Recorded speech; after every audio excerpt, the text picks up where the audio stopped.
سبحانه وتعالى مختلف انبیاء کرام و واقعات سے اجمالا او سے تفصیلا ذکر فرمایل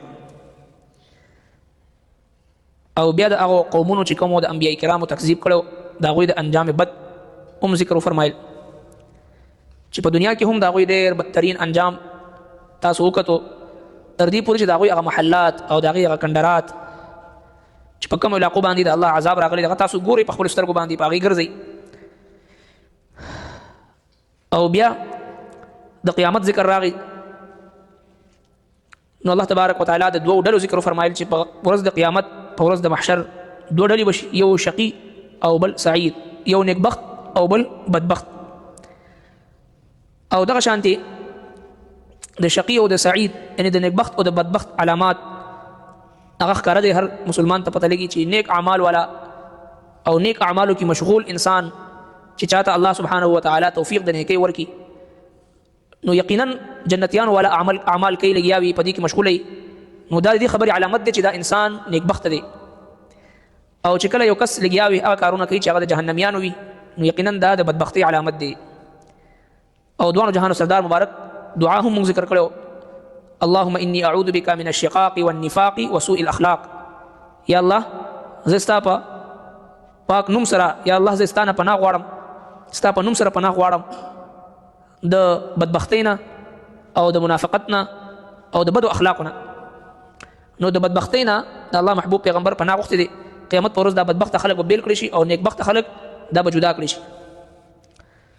او اوس په دې ځای کې د دې صورت مبارکه چې کوم آخري رکوع ده په دې کې دوباره جناب رسول الله صلی الله علیه وسلم ته د تسلی دپاره د حضرت موسی علیه السلام واقعه د حضرت موسی علیه السلام ذکر اجمالی طور باندې هغه کیږي چې دا خلک د قرآن مجید فرقان حمید تکذیب کوي او د کتاب الله تکذیب کوي نو داسې ناشنا او نوې خبره نه ده په دې باندې تاسو غمجن کېږئ ما بلکې د دې نه مخکې حضرت موسی علیه السلام ته کوم کتاب ورکړی شوی تورات د هغې په باره کې هم اختلاف کړی شوی بعضو منلی او بعضو انکار کړی نو که چېرې د الله تبارک وتعالی د طرف نه یو نیټه مقرر نه وي نو دوی په منځ کې به فیصله کړی شو ځکه چې دوی د الله په کتاب کې د الله په کلام باندې دوی شک کوي لګیا دی او که چېرې الله تبارک وتعالی هر یو ته د دوی پوره بدله ورکړي د دوی د عملونو الله جل شانه چې دی هغه په دې باندې قادر دی د دوی ته پوره بدلې د دوی د اعمالو ورکوي ځکه هغه د دوی د هر څه نه باخبر ذات دی او په دې دریم آیت مبارکه کې آیت نمبر 12 کې الله جل شانه د دې صورت مبارکه خلاصه هغه ذکر کوي چې تاسو د انبیاء کرامو د واقعات او خلاصه دا ده چې تاسو استقامت اختیار کړئ ولقد آتینا او یقینا ورکړو موږ موسی الکتاب موسی علیه السلام ته کتاب فاختلف فيه پس بیا اختلاف وکړو دوی په دې کې ولولا کلمه او کچری نه وي یو خبره سبقت وړاندې نه من ربک ستا د رب د طرف نه لقضی بینهم خامخا فیصله کړی شو د دوی په منځ کې وانهم او بشک دوی لفی شک په شک دی منه د دینه مریب کلک شک دی وان کلا او بشک د ټولونه لما ليوفينهم ارکل چې با ضرور پورا بدله ورکړي ربک ليوفينهم ضرور به پورا بدله ورکړي دوی ته ربک استرب اعمالهم د دوی د عملونو انه بشک هغه بما يعملون هغه څه چې دوی کوي خبير خبردار دی فاستقم پس قائم وساتو کما امرتا څنګه چې تا د حکم شوی دی ومن تاب معك او هغه څوک چې توبه کړي د تاسو سره ولا تطغوا او د حد نه مت دیږه انه بشک هغه بما تعملون هغه څه چې تاسو کوي بصیر ګوري نو د حضرت موسی علیه السلام مختصر تذکرې نه بعد خلاصه دا ذکر کېږي فاستقم کما امرتا ته استقامت اختیار کا څنګه چې تا ته حکم کړی شوی دی جناب رسول الله صلی الله علیه وسلم ارشاد فرمایل چې دی سوره هود زه بوډا کړم نو حضرت سر سختي رحمت الله علیه یو ډېر بزرګ تیر شوی دی ډېر الله والا کس تیر شوی دی اولیاء الله د هغوی په لیست کې دغه نوم دی ډېر لوی شخصیت دی سر سختي رحمت الله علیه هغه خوب کې د نبی کریم صلی الله علیه وسلم زیارت وکړو او تاسو یو چې یا رسول الله تاسو چې فرمایي چې دا سوره هود شیبنی الهود سوره هود زه بوډا کړم یا رسول الله دې کې د انبیاء کرامو واقعات دي پاږي کې د هغوی د قومونو باندې عذاب واقعات دي ځکه تاسو دې صورت باره کې فرمایي چې دې زه بوډا کړم جناب رسول الله صلی الله علیه وسلم فرمایي چې نه په سوره هود کې دا یو آیت دی فاستقم کما امرتا الله جل شانه فرمایي زما محبوب پیغمبر استقامت اختیار کا کما امرتا څنګه چې تا ته حکم کړی شوی دی څنګه چې الله جل شانه د استقامت حکم کړی هغه استقامت اختیارول ډیر زیات ګران کار دی دوانو جهان سردار چې په دې سوچ کو نو فرمایي چې شیبني الهود دې سوره هود زه بوډا کړم. دا استقامت دومره مهم او اهم څیز دی چې الله رب کائنات موږ او تاسو ته په هر مانځ کې د هر مانځ په هر رکعت کې په موږ لازم کړی چې موږ او تاسو د الله جل شانه غواړو اهدنا الصراط المستقيم، هغه مستقیم لاره، استقامت ولا لاره، نیغه لاره، د هدایت لاره یا الله ته موږ ته نصیب وګرځي. هر مانځ کې د هر مانځ په هر رکعت کې دا لازم دی اهدنا الصراط المستقيم.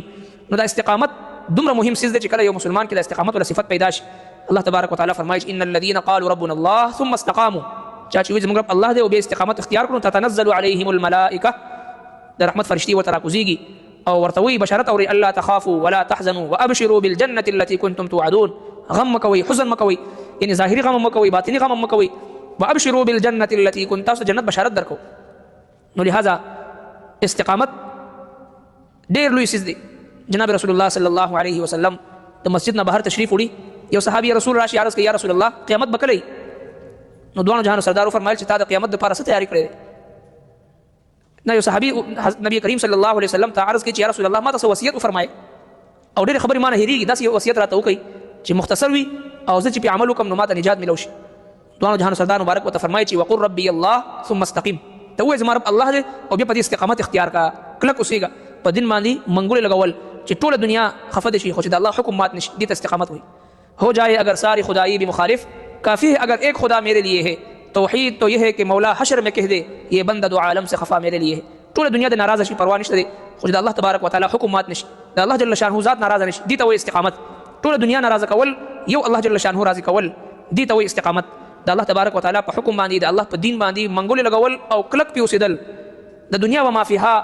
د هغې نه تېرېدل او د الله جل شانه په دین باندې د الله په حکم باندې ښه کلک او مضبوط اوسېدل، دې ته وایي استقامت. لا طاعة لمخلوق في معصية الخالق. دوه جهان سردار مبارک فرمایي چې د الله رب العالمین په نافرمانی کې د مخلوق اطاعت نشته، دا به نه کوي. نن موږ تاسو د الله تبارک وتعالى حکم پرېږدو ځکه چې رشته داران خفه نشي،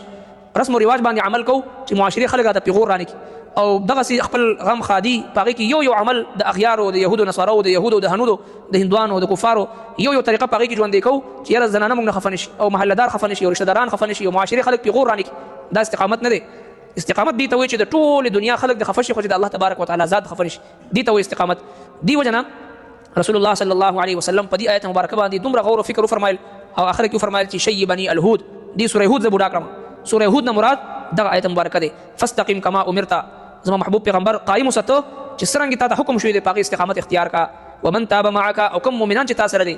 دوی توبه ایسته ده د کفر او د شرک نه ایمان یې راوړی دی او ستا سره دی، نو دوی هم استقامت د اختیار کی.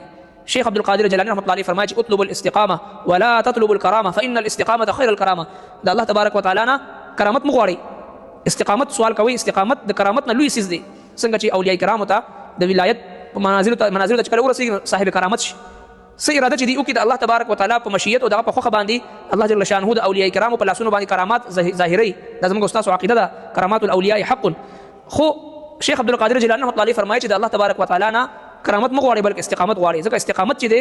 دا د کرامت نه لوی څیز دی. ځکه الله رب کائنات فرمایل فاستقم کما امرت، تاسو استقامت اختیار کړئ څرنګه چې تاسو ته حکم کړی شوی. ربنا تقبل منا انك انت السميع العليم وتب علينا انك انت التواب الرحيم برحمتك.